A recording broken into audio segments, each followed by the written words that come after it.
ಬದಲಾವಣೆ ಬರ್ಬೋದು ಅಂತ ನಾವು ಅದರಲ್ಲಿ ನಂಬಿಕೆಯನ್ನು ಇಟ್ಟಿದ್ದೀವಿ.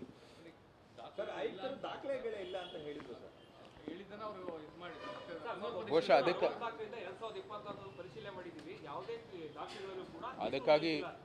ಅದಕ್ಕಾಗಿ ನಾವೇ ಸಂಗ್ರಹಿಸಿ ಅವ್ರಿಗೆ ದಾಖಲೆಗಳು ಕೊಟ್ಟಿದ್ದೀವಿ. ಅವ್ರು ಹೇಳಿದ್ದಾರೆ ಪುನರ್ ಪರಿಶೀಲನೆ ಮಾಡ್ತಾರೆ ಅಂತ. ನಂತರ ಏನೇನು ನಾವು ದಾಖಲೆಗಳು ಕೊಟ್ಟಿದ್ದೀವಿ ಮತ್ತು ಆಧುನಿಕ ಒಂದು ಕಾಲದಲ್ಲೂ ಸಹ ಈಗ ರೈಲ್ವೆ ಡಿಪಾರ್ಟ್ಮೆಂಟ್ ಅವರ ವೆಬ್ಸೈಟ್ನಲ್ಲೇ ಏನು ನಮ್ಮ ರೈಲ್ವೆ ಮ್ಯೂಸಿಯಂ ಇದೆ ಅದರಲ್ಲೇ ಪ್ರಿನ್ಸೆಸ್ ರೋಡ್ ಅಂತ ಉಲ್ಲೇಖ ಇದೆ. ಇಲ್ಲಿ ನಮ್ಮ ಅನೇಕ ಮ್ಯಾಪ್ಗಳಿದ್ದಾವೆ, ಅಂದರೆ ಬೇರೆ ಬೇರೆ ಕಾಲದಿಂದ, ಅಂದರೆ 1909 ಏನು ಆ ದಶಕದಿಂದ ಇವತ್ತು ಆಧುನಿಕ ಏನು ಮೈಸೂರಿನ ಒಂದು ಮ್ಯಾಪ್ಗಳಲ್ಲೂ ಸಹ ಅದು ಪ್ರಿನ್ಸೆಸ್ ರೋಡ್ ಅಂತಲೇ ಗುರುತಿಸಲಾಗಿದೆ. ಎಲ್ಲನೂ ಕೂಡ ನಾವು ಪರಿಗಣಿಸಿದ ನಂತರ ನಮಗೂ ಕೂಡ ಅನಿಸುತ್ತೋ ಅವ್ರು ಬಹುಶಃ ಇದೆಲ್ಲ ಇಲ್ಲ ಅವ್ರ ಜೊತೆ.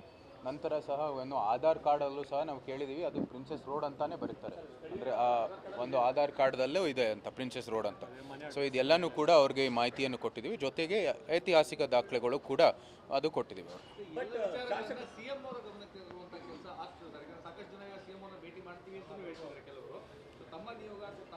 ಈಗ ನಮ್ಮ ಯಾರು ಅಧಿಕಾರಿಗಳು ಇದ್ರ ಬಗ್ಗೆ ಏನು ನಿಲುವು ಕೊಟ್ಟಿದ್ದಾರೆ ಆ ದೃಷ್ಟಿಯಲ್ಲಿ ಇವ್ರಿಗೆ ಮತ್ತೊಮ್ಮೆ ದಾಖಲೆಗಳು ಕೊಟ್ಟಿದ್ದಾರೆ. ಯಾಕಂದರೆ ಇವರು ಇಲ್ಲಿ ಮೈಸೂರಿನ ಸ್ಥಳೀಯ ಅಧಿಕಾರಿ ಮತ್ತು ಈ ವಿಚಾರದಲ್ಲಿ ನಾಮಕರಣ ಮಾಡೋದು ಅಧಿಕಾರಿಯಿಂದನೇ ಆಗಬೇಕಾಗಿರೋದು, ಅವರೇ ಸೂಚನೆ ಕೊಡಬೇಕಾಗಿರೋದು.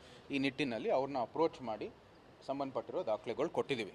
ಬಟ್ ಶಾಸಕರಂತ ಹರೀಶ್ ಗೌಡ್ರು ಹೇಳ್ತಾರೆ ಸರ್, ಸಿದ್ದರಾಮಯ್ಯ ಅವರು ಬೇಡ ಅಂತ ಹೇಳಿದ್ರು ಕೂಡ 100% ಆ ರಸ್ತೆಗೆ ನಾವು ಸಿದ್ದರಾಮಯ್ಯ ಆರೋಗ್ಯ ಮಾರ್ಗ ಅಂತ ಹೆಸರಿಟ್ಟಿದ್ದೀವಿ ಅಂತ ನಾವಾಗಲೇ ಹೇಳಿದ್ದೀವಿ ನಮ್ಮ ನಿಲುವು ಹೇಗಿದೆ.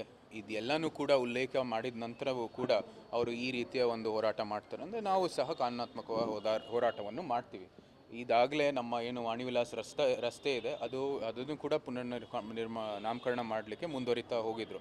ಆ ಸಮಯದಲ್ಲೂ ಕೂಡ ನ್ಯಾಯಾಲಯದಿಂದ ಭಾಳ ಒಳ್ಳೆಯ ಒಂದು ತೀರ್ಮಾನ ಬಂದಿತ್ತು.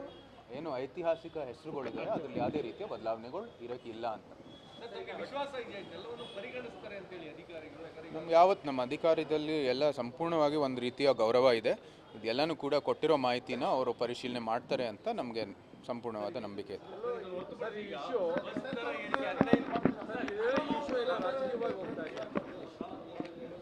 ಈ ಎಲ್ಲ ಇಶ್ಯೂಗಳು ರಾಜಕೀಯವಾಗೇ ಹೋಗೋದು, ಅದೇನು ಹೊಸದಲ್ಲ. ಮೊದಲನೆಯಿಂದನೂ ಅವರ ಏನು ಈ ಹೆಸರನ್ನು ನಾಮಕರಣ ಮಾಡೋಕ್ಕೆ ಮುಂದುವರಿತಾ ಇದ್ರು ಸಹ ಅದು ರಾಜಕೀಯ ವಿಷಯನೇ.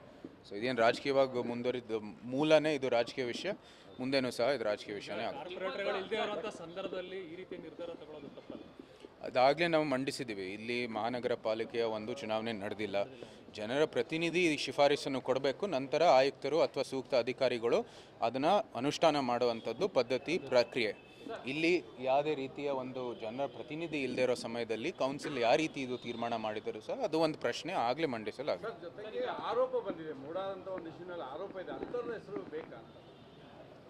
ಈ ಎಲ್ಲ ಹಗರಣಗಳು ಕೂಡ ನೀವು ಆಗಲೇ ಅನೇಕ ಏನು 6 ತಿಂಗಳಿಂದ ನಾವು ಹೋರಾಟ ಮಾಡ್ತಿರೋ ಎಲ್ಲರೂ ಗಮನಿಸಿದ್ದೀರ. ವಾಲ್ಮೀಕಿ ಹಗರಣ ಇರ್ಬೋದು, ಮೂಢ ಹಗರಣಗಳು ಭಾಳ ಗಂಭೀರವಾದ ಒಂದು ಹಗರಣಗಳು ಆಚೆ ಬಂದಿರೋ ಸಮಯದಲ್ಲಿ ಇಂಥ ಒಂದು ನಾಮಕರಣ ಮಾಡೋದು ಸೂಕ್ತನೋ ಇಲ್ವೋ ಆ ಕಾಂಗ್ರೆಸ್ನವರೇ ತೀರ್ಮಾನ ಮಾಡಬೇಕಾಗಿದೆ, ಅಧಿಕಾರಿಗಳು ಸಹ ತೀರ್ಮಾನ ಮಾಡಬೇಕಾಗಿದೆ, ತನಿಖೆಗಳು ಆಗ್ತಾಯಿದೆ. ಇಂಥ ಒಂದು ಸಂದರ್ಭದಲ್ಲಿ ಅದಕ್ಕಾಗಿ ಒಂದು ಹೆಸರು ಸ್ವಯಂ ಮುಖ್ಯಮಂತ್ರಿ ಅವರೇ ಇದರಲ್ಲಿ ಪಾತ್ರ ಇರೋ ಕಾರಣಕ್ಕಾಗಿ ಇದನ್ನು ಕೂಡ ಒಂದು ಪರಿಗಣಿಸಬೇಕಾಗಿರುವಂಥದ್ದು ಒಂದು ವಿಚಾರ.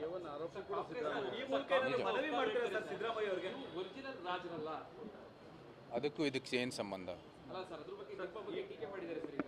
ವೈಯಕ್ತಿಕವಾದ ಟೀಕೆ ಹಾಗೂ ಅವಮಾನಗಳಿಗೆ ನಾನೇನು ಪ್ರತಿಕ್ರಿಯೆ ಕೊಡುವಂಥದ್ದು ಅವಶ್ಯಕತೆ ಇಲ್ಲ.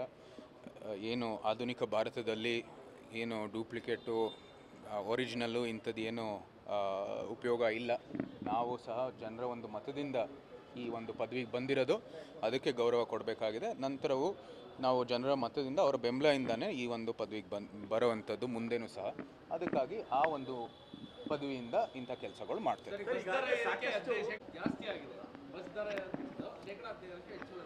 ಇದು ಕೂಡ ಈಗಲೇ ತಮ್ಮ ಮಾಧ್ಯಮದ ಮಿತ್ರ ಮೂಲಕನೇ ಕೇಳಿರೋದು. ಕ್ಯಾಬಿನೆಟ್ ಏನು ತೀರ್ಮಾನ ಬಂದಿರೋ ಅದು ಅಧಿಕೃತವಾಗಿ ನಾನು ಓದಿಲ್ಲ.